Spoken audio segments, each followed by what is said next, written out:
once again, and today we're going to be treating chemistry 001, and we'll be looking at our first topic, which is measurement. So without wasting much time, let's quickly dive right into the concept of measurement, looking at it from the perspective of an A-level student, be it JUPEB, IGMB, or whatsoever. So good. Now we have measurement, right? We have measurement. So when we hear the word measurement is simply the act of getting quantitative data. So it's the act of getting quantitative data scientifically. So you have experimentation probably, and you want to get data. All you have to do is to measure. And what are you measuring? Whenever you measure, you're actually measuring physical quantities, because physical quantities are quantities that are measurable. Physical quantities, and these physical quantities that are measurable, they are expressed as numerical value multiplied by units. So for instance, if I measure the length of a rod, I can call the length of the rod 25 meters, right? So that 25 there stands for the numerical value, while the meters there stands for the unit. So very interesting and very simple. Whenever you hear the word measurement is just the act of quantifying. You want to get the size, you want to get the magnitude of a physical quantity. Physical quantities are quantities that are measurable, right? And those physical quantities are expressed as numerical values multiplied by units. And I gave an example such as this. It's very, very simple. Now, let's quickly go into the meaning of units, right? So units is simply the basis of what? Of measurement. So unit usually gives more meaning, it gives more sense of quantitative value to a measured data.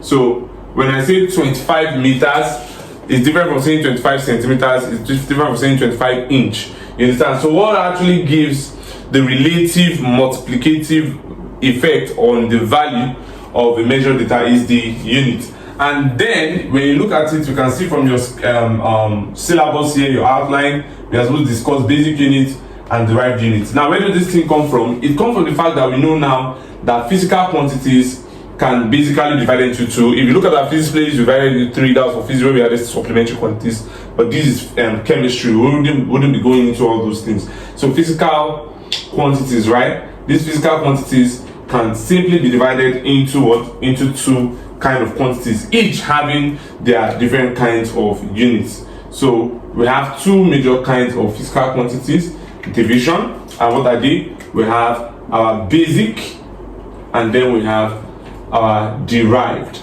These basic are also called fundamental, right? So what are they? These are the quantities that do not fundamental. So these are the quantities that do not depend, right there now. They do not depend on any other quantities, right there now, and they serve as the basis for which derived quantities are obtained from. So that's the basics about fundamental quantities.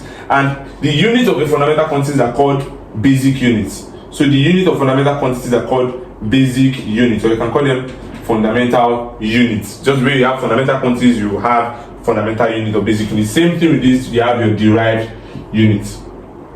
You have your derived units. Yeah. When you look at our physics playlist, you see we highlighted a lot of derived units, some of which will not be that useful in chemistry as a subject matter. So here we have 7 fundamental quantities. We know we have mass, we have time, we have length, we have temperature, we have current, we have amount of substance, then we now have luminous intensity.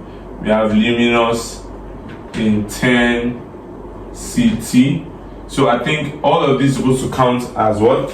As 7, because there are 7 fundamental quantities. So what are their units? We have mass, the SI unit, which is the System International, which is the standards of measuring, or standard units, standard acceptable unit of measuring, which is called System International. Here we have kilogram, we have seconds, we have length as meters, we have temperature as Kelvin, we have current as ampere, we have amount of substance as mol, not mole, then luminous intensity as candela. Yeah. So in your derived quantities, you have a lot of derived quantities. I told you they depend on the fundamental quantities for existence, right? For example, we have area, which is very useful in chemistry. We have volume, also very, very useful in chemistry. You understand? Area is simply length times length, where you have L square and then you have meter square as unit. Volume is length and length times length, which gives you L cube. Unit is what? Meter cube. And you have so many derived quantities. If you look at our physics lecture, you see we mentioned a whole lot of them. You can go to that lecture and get more acquainted with some of those derived units. All right, very good. Now that we've talked about that, the next thing I want to look at is conversion of units. So how do we convert units, right?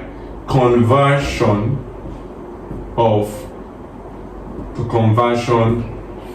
units. So one of the major things that we put in place while we're trying to convert units, aside from being able to understand the different relationship between units, is that what we usually make use of the dimensional unit products method. So this is a method where you are actually multiplying the number given to you by 1 in a fractional way.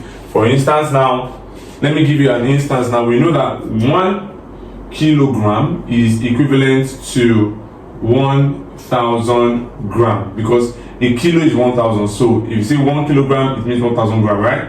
All right, very good. Now imagine that we were given something of 12 kilograms and we're expected to convert it to gram, right? So we need to multiply this guy here by something such that that something we're multiplying it with is a fraction, and that fraction is equal to 1. But that fraction will contain the two relating units that are converting. For instance, now they said convert what? Let me write it here. We are converting 12 kilogram to gram. Okay, now that's 2 gram you want to convert now will be the numerator. So I'm going to write gram up here. And this guy you are converting from, so I'm converting from kilogram, that where you are converting from will become the what? Denominator. Then you write the relationship of their conversion. So we said 1,000 kilo and 1 kilogram is what gives you what? 1,000 what? Gram, right? So I'll write it here 1,000. We agree with that this thing here is the same thing as 1. This thing here is the same thing as 1. Yes. Because we know that their equivalent, 1 kilogram is equal to 1,000 grams. So if I divide 1,000 by 1,000 grams by 1 kilogram, it's still 1. So this is literally 1. I just multiplied 12 kilogram by 1. It's just that we are now trying to do the conversion. Now, why did we make kilogram the denominator? Because the kilogram now will be able to cancel the kilogram on what we are converting. We are now left with 12 times 1,000, which gives you what? 12,000 what? Gram. So we've done the conversion. This works every single time. Now let's quickly acquaint ourselves to that relating to volume, because we use volume a lot in chemistry. Now, want to know now that 1,000 centimeter cube is equal to 1 dm cube. Yeah, very important. And I need you to also know that 1 cm cube is the same thing as 1 mil. So just in case you come across that, and 1 dm cube is the same thing as 1 liters. So this is milliliters, this is liters, 1 liters. So they are the same. So if you see dm cube, please do well to know that dm cube is the same thing with liters. If you see cm cube, do well to know that cm cube is the same thing with milliliters. And then if you have this kind of conversion now, I will want to convert like 2.7 dm cube to centimeter cube. So making use of our dimensional unit product method, what we're going to be doing, like I said, the number you want to convert, you write it down there. We are converting 2.7 dm cube, and we are going to be multiplying it by a fraction that is equivalent to 1, but will contain the two units of concentration we're converting, that is the two interconverting units. What are we converting from? We're converting from dm cube, right? I told you where you're converting from be the denominator, so I'm just come there and write dm cube. And where are you converting to? We want to convert it to cm cube, so cm cube will become the numerator. So what next are we doing? We're writing their relationship of what? Of conversion. And what's that? We know that 1 dm cube is usually the guy that's equal to what?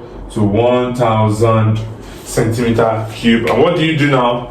You can easily cancel the dm cubes, and then what do we have left? 2.7 times 1000 cm cube will give us what? Will give us 2700 cm cube. Yes. So it is very, very, very simple. This thing isn't a problem at all. It's very direct. There's no much issues on that. So do well to go through all of this. So let me just introduce you also to some of the units we have in pressure. Some of the units you have in pressure. Since you might be using pressure also in chemistry. And before we do that, there's something we call RTP and there's something we call STP. Now RTP means room temperature and pressure. STP means standard temperature and pressure. Your standard temperature and pressure is your temperature and pressure that's equal. There's a point where temperature is equal to 0 degrees Celsius and your pressure is equal to 180 Now if you don't want to work in 0 degrees Celsius to degrees Celsius, you should now learn this other conversion. Converting degrees Celsius to Kelvin is just to add 273. So this thing here is equal to what? 0 degrees Celsius add 273 is the same thing as 273 Kelvin. Yeah. So that's for standard temperature and pressure. 273 Kelvin and pressure 180. So whenever you are solving in chemistry and you just hear operating this thing is happening at standard temperature and pressure, you want to note this. So the volume of the gas, the volume of 1 mole of the gas at STP, 1 mole of a gas or 1 mole of any substance at STP is usually going to be equal to 22.4 dm cube. I believe you can convert it to cm cube if you want to do that, right? You can use the method I've taught you. That means you're multiplying the numerator cm cube to dm cube, and then you multiply. Now what about RTP? RTP stands for room temperature and your pressure. And what is the RTP? Your RT, that is the temperature at RTP, is usually 25 degrees Celsius. Then your pressure is also still 180 which is atmosphere. This can also be converted right into Kelvin, and if I'm converting this to Kelvin, it's just 25 plus 273, and that should be giving us 298. So we're having 298 Kelvin as our room temperature, right? All right, good. So at room temperature, the volume of the gas is not the same thing as volume of the gas as standard temperature and pressure. So at room temperature and pressure, what you have at the volume of the gas, 1 mole of the gas is usually approximately equal to 24 dm cube. So you have 24 dm cube there and you have 20.4 dm cube in STP. So very, very important. Now, what are the different units for measuring pressure? The different units for measuring pressure, I'm going to start with one that usually confuses people, torr.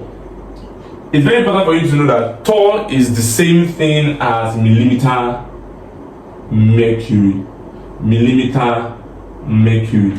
So if you hear 1 torr is the same thing as 1 millimeter mercury, they are literally the same. So we know that this 1 millimeter mercury, so if I say 760 is also equivalent to 760 millimeter mercury. Millimeter mercury is also equivalent to 1 atm. You should know that that's like say 760 torr is equals to 1 atm, because I just said now that they are equivalent. So these are part of the units you're going to be coming across a lot. You also have your Pascal.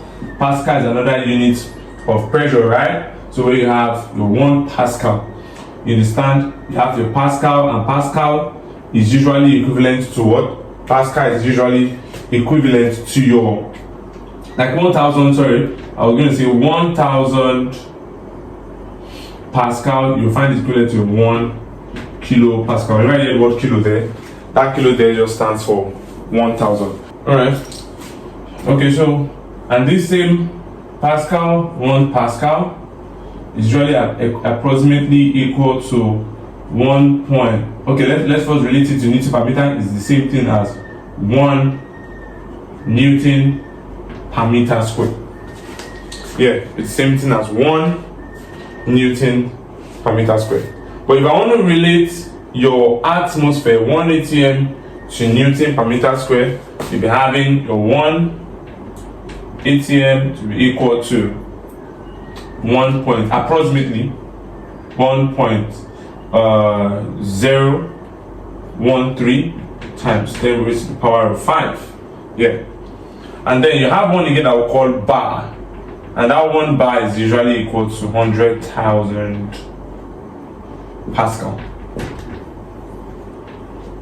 This one here is Newton per meter square. That's like saying it's also equivalent to what this amount of Pascal, because Newton per meter square is still 1 Pascal. They're equivalent. So having this now, you can solve or convert whatever you want to convert. For instance, now using the same principle now. For instance, now let's imagine that we're told now to convert, 3.2 atmosphere to what now? Let's say to, I wish I could hear your voices, but that's fine. Let's convert it to bar, or let's say to Pascal. Okay, let's say to Pascal, right? Right, here now, I think we already have the relationship between that and Pascal. I told you Newton per meter square, 1 Newton per meter square is the same with 1 Pascal. So this relationship still holds true for Pascal, right? Because that means 1 atm is still the same thing as 1.013 times 10 to the power of 5 Pascal. That's what I'm trying to say. Because Newton per meter square and Pascal are equivalent in terms of numerical values. So if I want to do that now, I'm going to say 3.2 atm multiplied by 1 such that the numerator and the denominator will be what you're converting from, right? ATM, and numerator what you're converting to Pascal, right? The relationship. We know it is 1 ATM, right? We said it is 1 ATM that is usually equivalent to 1.013 times 10 raised to the power 5 Pascal. So what do we do from here now?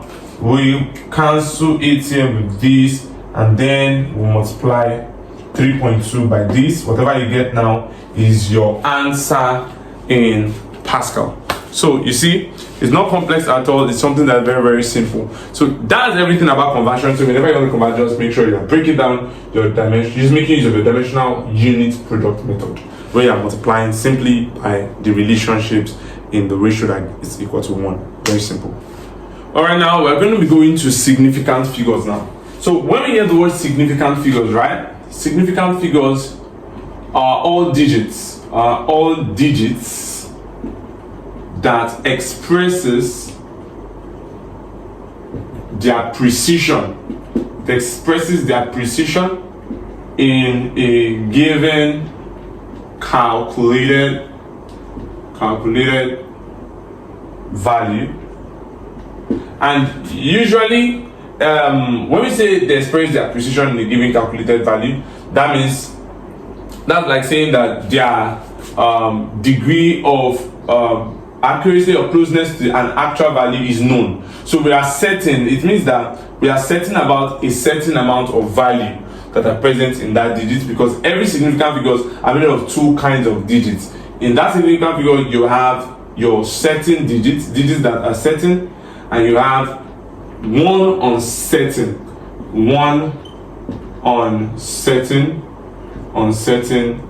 digits, which is usually the digit that is approximated. For instance, if I write 25.4, it's important for us to know that 24 are what makes up the certain significant figures, while this 4, which is the last digit, right there now, is what makes up the uncertain, because it is usually an approximated value. You see, when you measure or you take measurements from, or maybe a measuring cylinder, and then you're taking the measurement now, you're reading measurements, right? The last measurement you get is usually the uncertain significant figures. But now there are rules to get significant figures whenever you are calculating and you want to approximate, because this is usually helpful or useful when it comes to approximation.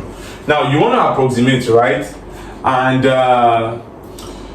and you need to apply significant figures during your approximation. So first thing first you want to know is this. You want to know some rules. You want to understand that non-zero digits are significant. That's one rule you want to know. Then there are rules for zeros, and I'm going to be giving you 3 rules that guide the zeros, because we have a kind of zeros, and the zeros that usually cause problems when it comes to significant figures. So we have that one. We'll talk about the leading zeros, the leading zero. We'll talk about the trailing zero. We'll talk about the trailing zero. Are we there now? And then I'll talk about the internal zeros. Yes. So let's start from the leading zeros. The leading zero occur when the zero comes before decimal points.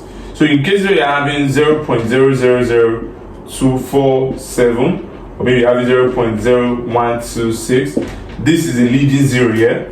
This zero that came just before the decimal point, you don't have any other thing here, it's just that zero. They call it a leading zero. So this guy here is a leading zero, and leading zeros are not significant. So what did I say? Your leading zeros are non-significant. So if they ask you how many significant figures are in this first number I wrote here, we have only 3 significant figures, 1, 2, 3. That's 2, 4, 7. So in this place we have 3 significant figures. These zeros are not significant because they are part of the leading zeros. Then here now we have how many significant figures from this one here? We have your 1, 2, 3, 3 significant figures as well. That's 1 to 6. Good. So when we hear the word trailing zero, on the other hand, trailing zeros are zeros that come after significant figures, right? So maybe you have something like this. So we have something like this. Maybe you have 21.1200. That's one of it. Then you could also have 21.1200, and then I can have 21.1200 and dots. You see, this is not business as usual. You should be very, very careful here when it comes to stuff like doing stuff like this. If they actually have many significant figures are here, you should know that trailing zeros, listen up, trailing zeros are significant when they come after the decimal point, after your significant digits. So you have 1, 2 which are significant. These 2 trailing zeros are significant. So if they have so many significant figures are here, please do not go and say it is only 4. That's 1, 2, 3, 4. There are actually 6 significant figures. So in this case here, you have 6 significant figures, because these are trailing zeros, zeros that come after the significant figures, which are after the decimal point, they are significant. Now, in this case here, if they ask you how many significant figures are here, you need to be very, very careful. Now, in as much as they didn't put a decimal point after the last trailing zero, it means that they are not significant. So in this case here, they ask you how many significant figures are here, you are not counting these 2 zeros. Why? There is no decimal point after this. Do you get that now? Those are rules. So in this case, how many significant figures are here? 1, 2, 3, 4. It's simple, but it might be a bit new to you. Just make sure you follow these rules. It's not like the contemporary mathematics. I don't think you came across such things in secondary school maths. They didn't really emphasize on significant figures like that. So here now, how many significant figures do you have here? In this case, you have 1, 2, 3, 4, 5, 6. Why? Because there's a decimal point after the last trailing zero. So it is significant. That means these zeros here are significant. So for zeros without a decimal point, those zeros are not significant. So for zeros without decimal point, those zeros are not significant. But when you have zeros that are after a decimal point, they are significant. And even the zeros immediately before the decimal point are also significant. So in this case, how many significant figures do we have? 1, 2, 3, 4, 5, 6. So 6 significant figures. So very, very important you know that. Then Internal zeros, that is zeros between significant figures. That is zeros between significant figures are significant. So what am I trying to say? 21001.4. These two zeros here are significant. So if you are counting your significant figures 1, 2, 3, 4, 5, 6. So it simply means you have 6 significant figures here. So that's how to deal with your significant figures. It is not complex, it's something that is very, very easy. Alright, good. So now that you've done this, let's quickly look a bit at approximation, because there's something minor there I'm going to talk about. It's not written here, but I just feel it is important. Approximation here. So we know that during approximation we are going to be using the word rounding, right? And literally you can round down or you can round up, right? When you round down, when your last digits that you're approximating digit is less than 5. You round down when it's greater than 5, greater than or equals to 5, you round up. So what am I trying to say? If you have 21.457 and you want to approximate this thing to like, let's say you want to approximate it to 2 decimal place. Your 2 decimal place is this and this, right? What's the number after the 2 decimal place? 7. Is it greater than 5? Yes. So since greater than 5, you are rounding this to 2nd decimal place up, and that gives you what? 21.46. Do you see that now? But how about if the number was 21.444 and you want to approximate to 2 decimal place? You have to look at it that the number in the 3rd decimal place is not going up to 5, and that means you round it down 21.444. So this is it to 2 decimal place. Now there might be a situation now where you have something like this. Let's look at this. Maybe I have something like this: 21.45. Yes, 21.45. And let's also look at 21 let's say 5. 21.55. So if I want to approximate this into both of them, want to approximate them to 1 decimal place. So how are you going to go about that? You're just going to say this guy here to 1 decimal place here is to this. So as usual, the 2nd decimal place is greater than 5, right? Or it's up to 5, so I can just say this is 21.5, and this one here will give us what? 21.6. This is approximating to what? 1 decimal place.